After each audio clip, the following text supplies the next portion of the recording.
How the hell did she get her hands on the manuscript anyway? I don't know. She's resourceful. I told you you were too hard on her. Listen, I found out all sorts of interesting stuff while I was digging around. Yeah. Mr. Wake, it's Sheriff Breaker. We have an FBI agent here, Agent Nightingale. FBI? He's anxious to see you. You'd better come to the station. Okay, I'll be right over, Sheriff.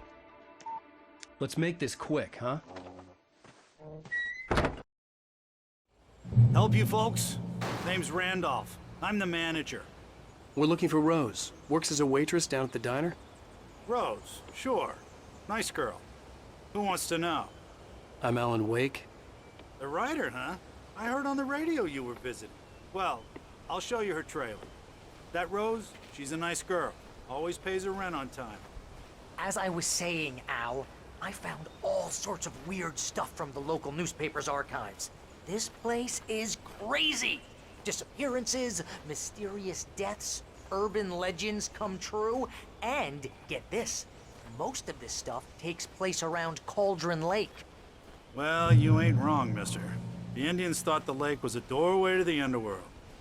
I'm the God-fearing type myself. I don't hold with that sort of thing. Yeah, okay. Anyway, there was an island there owned by a guy called Thomas Zane. Now, some of the articles I found about him make him out to be a famous writer, but I ran a bunch of searches, couldn't find a single thing he wrote. Zane was heavily into diving, so much so that the place came to be called Diver's Isle. But the volcano under the lake erupted in 1970, and Zane went down with the island.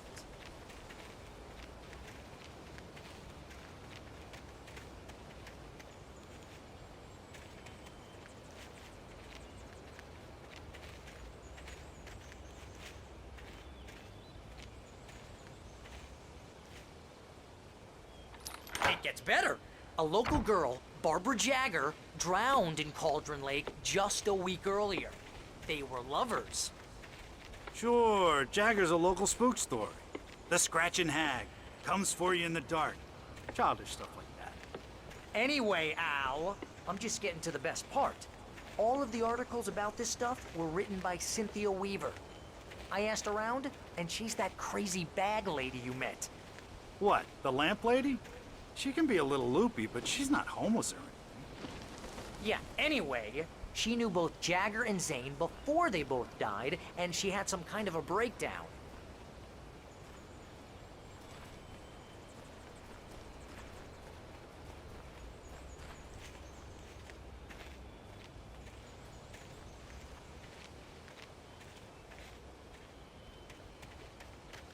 Well, mister, this here's Rose's trailer.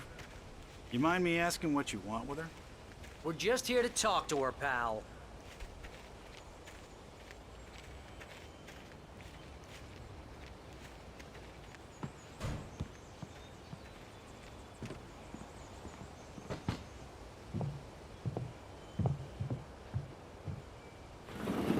Welcome to... Oh dear, Mr. Wake. I'm so glad you're here. Rose, you have my manuscript? Oh. Oh, yes. Yes. Please, come in. Hey, this is really good. Rose, Yes, my manuscript. I really need it. I understand.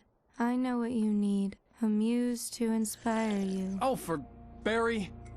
She doesn't have anything. Yeah, hey, Al? Al, what's... Oh...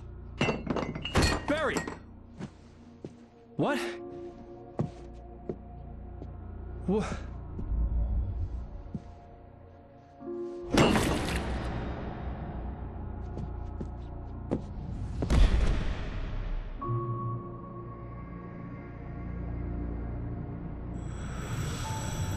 It's coming for you, hiding in my barber's skin.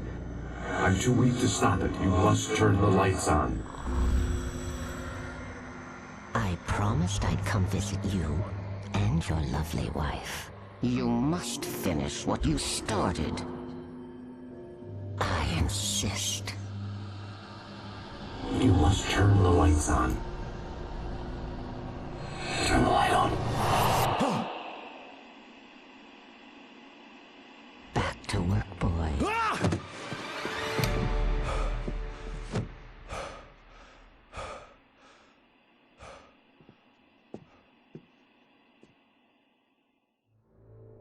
I felt nauseous, hungover. Only anger kept me going.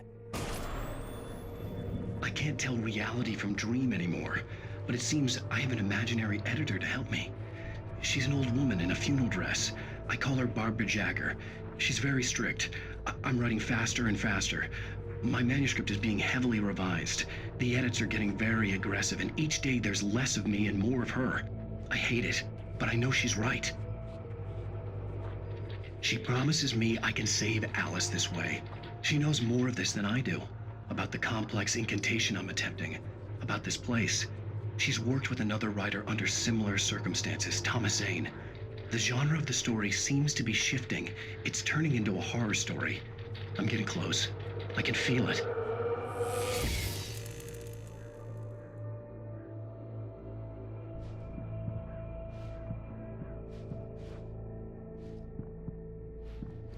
Rose took a day from me. I had less than 12 hours left to meet the kidnapper. All I could do was get Barry into the car, work something out once I got on the road. Welcome to the Oh Dear Diner. What can I get you today? Coffee? I couldn't work up much hate for Rose. Something had used her to get to me and left its mark. First refill is free. Milk and sugar on the counter there. Would you like to hear today's specials? Thank you. A nice day. Come back soon. My gun and flashlight were gone. I'd have to find a way to get Barry into the car as quickly as possible. There was no time to waste. Mr. Randolph liked Rose. That little smile she had. How she was still sweet when life had tried so hard to make her bitter. It wasn't any of his business what she did in her trailer. But those strangers, the writer and his smart-ass sidekick, looked like trouble. And they'd been in there for hours, way past her normal bedtime. He reached for the phone and called the sheriff's station.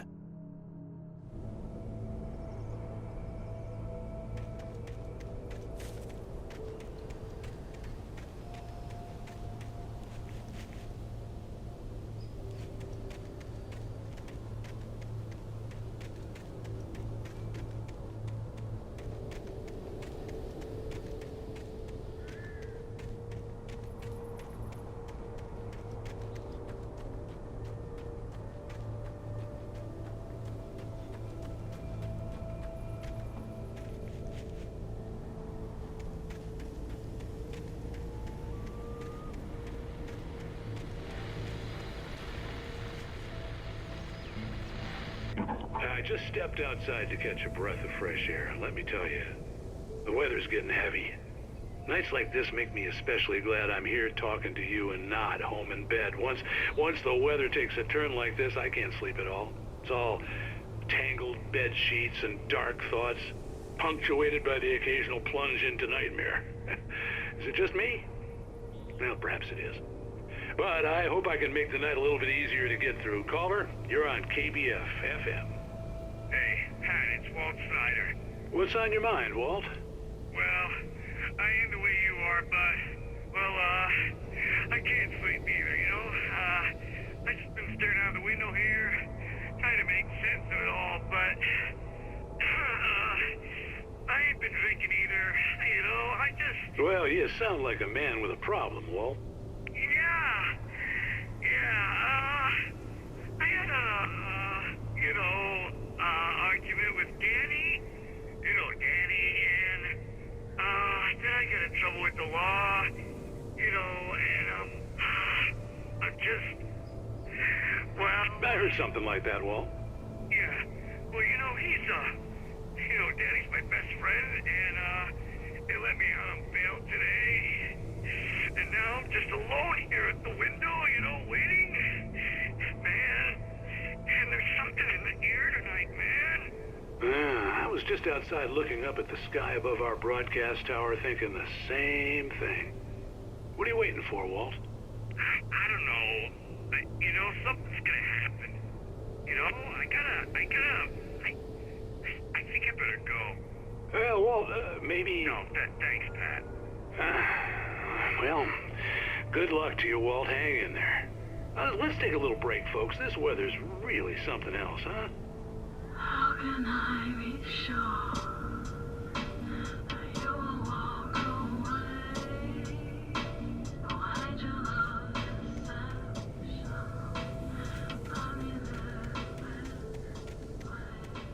How can I be sure?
Oh, you're gonna get it now. God knows what you've done to that poor girl.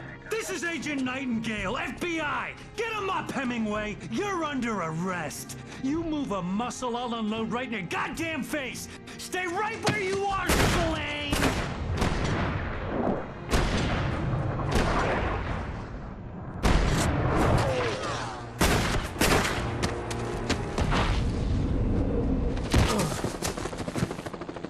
What are you? I'm standing right here, you goddamn maniac!